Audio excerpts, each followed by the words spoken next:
नमस्कार, the India top देख रहे हैं आप।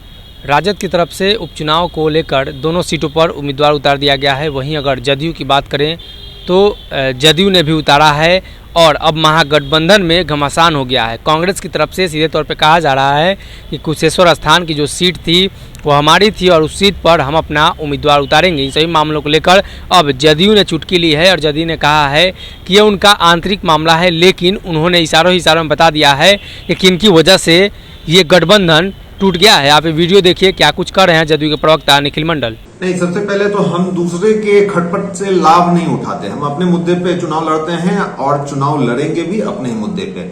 और जहां तक इनके महागठबंधन का सवाल है तो निश्चित रूप से ये कोई पहली बार नहीं, 2020 के जो मुख्य चुनाव हुआ उसके दरमियान भी आपने देखा कि अलायंस पार्टनर को इन लोगों ने कैसे दरकिनार कर दिया।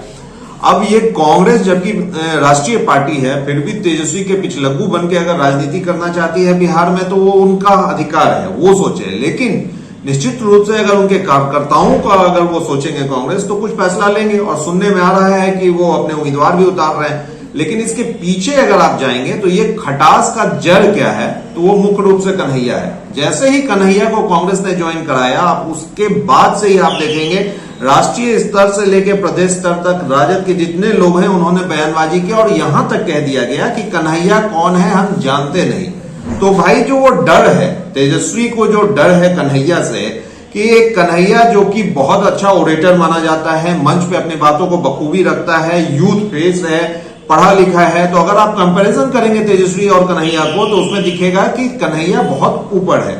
तो वहीं से यह शुरुआत हुई और उसका अंत यहां हुआ कि महागठबंधन में होने के बावजूद कांग्रेस से ना पूछा गया, ना कोई सलाह मशवरा लिया गया और कैंडिडेट डिक्लेयर कर गए।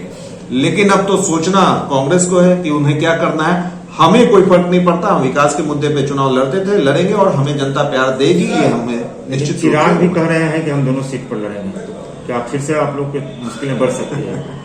देखिए, 2020 और 21 में बड़ा फर्क है। 20 में निश्चित रूप से उन्होंने थोड़ा कंफ्यूजन जरूर फैलाया कि बीजेपी ही लोजपा है, लोजपा भी बीजेपी है। पर आज 2021 में क्या स्थिति है? ना उनके पास सांसद है, ना विधायक है, ना एमएलसी है, ना खुद की पार्टी है, ना चुनाव चिन्ह है उनका। बचा क्या?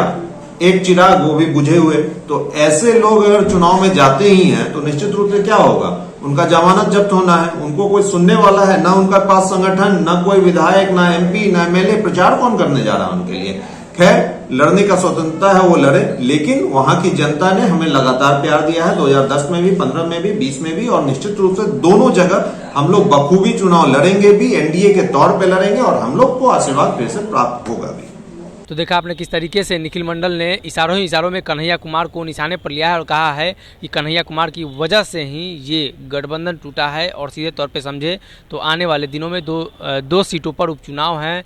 ये तेजस्वी यादव के भविष्य का फैसला करेगा। आने वाले दिनों में जो 2 सीटों पर उपचुनाव हैं, महागठबंधन की तरफ से, दोनों पार्टियों की तरफ से, कांग्रेस और राजद की तरफ से उम्मीदवार उतारे जाने की बात कही जा रही है। राजद ने तो अपना उम्मीदवार की घोषणा कर दी है। वहीं अगर बात करें कांग्रेस ने, तो कांग्रेस ने अभी अल्टीमेटम दिया है और कांग्रेस के कई नेताओं ने ये दावा किया है कि राजद अपनी जो उम्मीदवार उन्होंने उतारी है उसको पीछे ले और कुशेश्वर स्थान की जो सीट है वो हमारी है, उन सीटों पर हम चुनाव लड़ेंगे। देखने वाली बात ये होगी कि जैसे जैसे चुनाव करीब आएगा महागठबंधन के अंदर ही घमासान देखने को मिलेगा। आप बने रहिए हमारे साथ। बहुत बहुत धन्यवाद।